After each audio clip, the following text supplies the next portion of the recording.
In this video I'm gonna show you how to take a selfie using Samsung Galaxy M13. So first of all we'll need to open a camera on this phone, and it's right here. Now make sure that you have front camera enabled and not the back one. So we want this camera.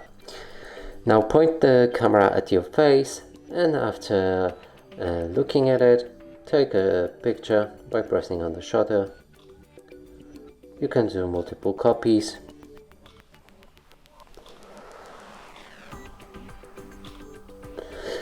Now let's check the pictures.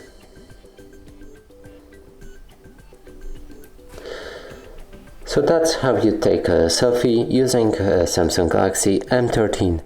And that's it for this video. Hope you like it. Please consider subscribing to our channel, leave a like and a comment below.